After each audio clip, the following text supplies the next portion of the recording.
that feeling and that gap between the expectation and reality of what you think fatherhood is going to feel like and then what it actually feels like when the baby gets there can leave anyone wondering what was wrong and how do I fix this? I discovered 3 things that really changed my perspective of how I saw myself as a new dad, and that really changed everything for me. So there's a script that you're giving when you found out you're going to be a new dad, and everyone tells you that it's going to be the best day of your life. And you see it in the movies all the time. The moment that you hold your kid, something inside you is going to instantly change. Fireworks are going to go off and you're just going to feel like a different person right away. But what if it doesn't? What if your first thoughts aren't actually of pure love, but honestly terror? I don't know how else to say it. When I had my first son, I didn't have that lightning bolt moment. It never struck right away. And I felt like this lie and the myth of the perfect father really broke me. It was a lot to process and figure out how to deal with because I didn't feel like I was living up to the expectations that I had set in my own mind because of what I had seen on TV or in the movies and just what I thought it meant to be a dad. And so for the weeks ahead, I was really haunted by one question: what is wrong with me? But if you ask my wife, and she's listening in right now, she'd probably tell you there's a lot and then I need therapy.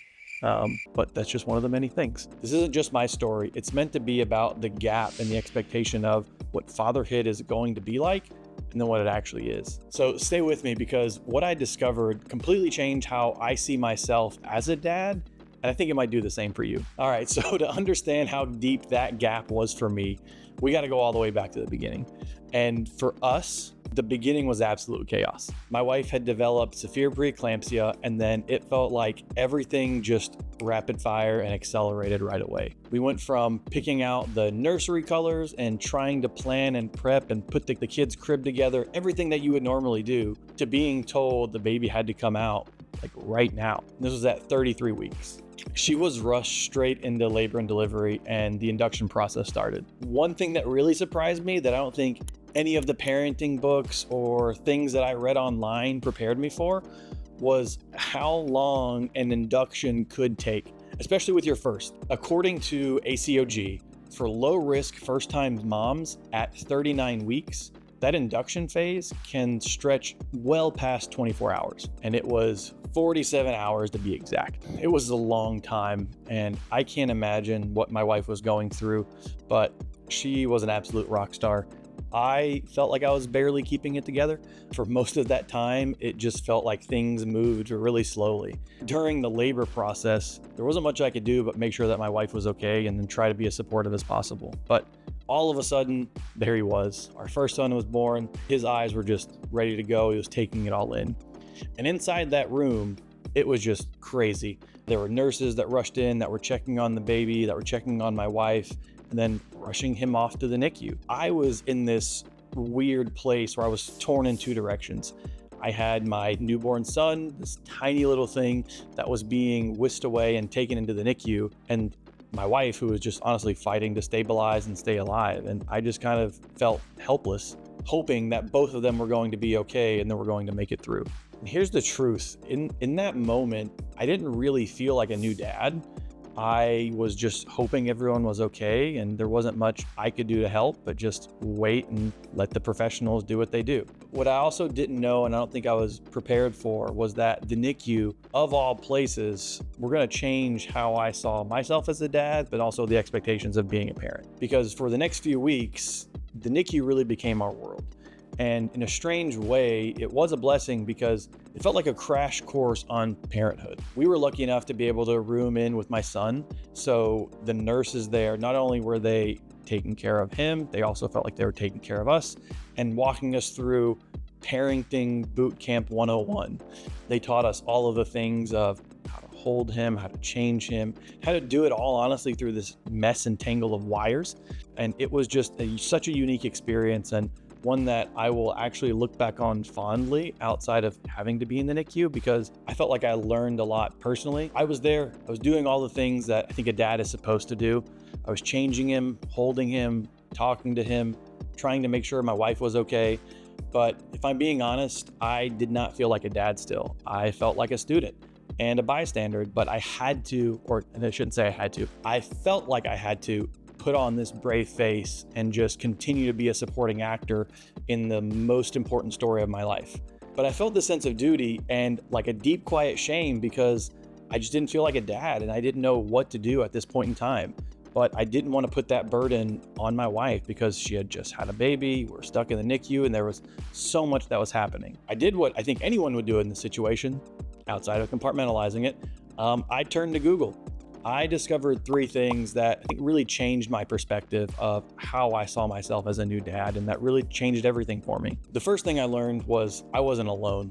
A 2023 meta-analysis that was published in the Journal of Affective Disorders found that 25% of new fathers actually experience impaired bonding during the postnatal period. So that means that 1 in 4 of us are just kind of walking around here not knowing what's going on and if we love our baby, which we think we do, but when that's going to catch up to us. We're all just asking ourselves the same question I asked myself earlier of what's wrong with me? It's that kind of realization that I had to try to understand, why did I feel that way? Which goes into number 2. It's biology. It's not a flaw. You're not broken, even though you might feel that way for a little bit, but there's actually something scientific that causes us to feel this way. And it's oxytocin. It's the love hormone. So research actually shows that this floods the mother system after birth. It'll rise in dads too, but just differently.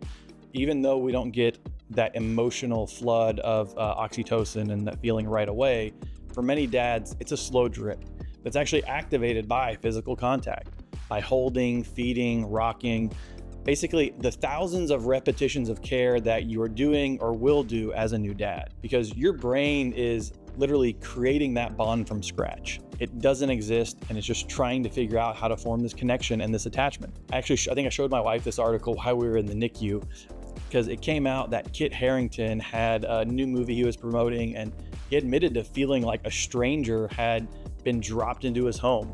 Now, not one that he was just responsible for. He explained that he knew that he would care and love for this child, but he wasn't sure if what he felt was love, and especially not at first, which I think that summary, one, outside of just hearing that, it's not just me, other people are going through this and everyone can feel this way, but that feeling and that gap between the expectation and reality of what you think fatherhood is going to feel like and then what it actually feels like when the baby gets there can leave anyone wondering what was wrong and how do I fix this? The third thing that I learned that I think was really helpful for me was finding your community. I had to stop trying to tough it out on my own. The moment that I felt like I could speak up or try to find other dads that felt this way, either through the dad verb community or on Reddit or just through these Google searches, I realized I wasn't failing. I knew that I was on a slower path, and that seeing some of these other posts and that other people felt this way helped me realize that I'm not broken, and it's not that I didn't love my son. At that point in time, love just looked a little bit different for me, and I think I was mistaking the feeling of love for the actual act of love. So during this newborn phase, again, it looked different. My love was trying to make sure my wife was okay, doing the things I could to help, even when we got out of the NICU. Even after all those discoveries, it was still hard for me to try to rationalize the fact of, is it okay to feel this way? Should I tell anyone else? And actually, up until putting together the outline for this, hadn't told my wife how I felt because I just wanted to be this strong person and to be there for her, which it kind of makes you really wonder of when would those feelings catch up? And when do I start feeling normal? When we actually brought our baby home, the days were a blur. And I'm sure many of you can relate to that. It was just endless. I had to just keep showing up. I had to keep doing the work. And then I slowly but surely started to feel a shift. And it wasn't necessarily just one big cinematic moment. This time, it felt like 1,000 tiny, almost unnoticeable things. Honestly, just washing the bottles and being present and doing things to help my wife, but seeing my baby with a little bit of flicker of recognition in his eyes, like to the sound of my voice, or when his little hands wrapped around my finger. All of those little things started to build and culminate over a period of time. It's random as it sounds. There was just one night where everyone was asleep, the house was quiet, and I was just watching him sleep there, and I just felt this wave of emotion hit me where I knew that was my son, and that was kind of the click for me that I needed. And it was great. I honestly felt a sense of relief. And now I think I have the most beautiful and perfect babies and relationships with my kids, and I'm continuing to build on those. For me, at least, my first son taught me that love really is a verb in a sense of action.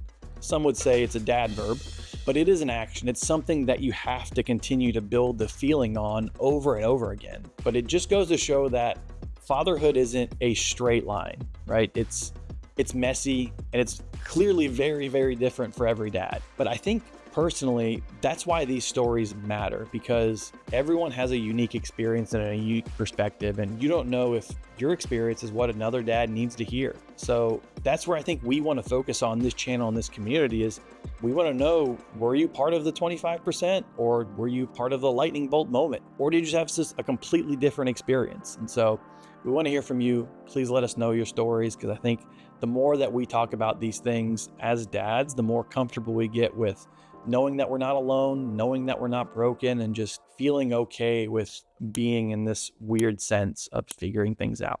Thank you for being here, and we'll see you on the next one.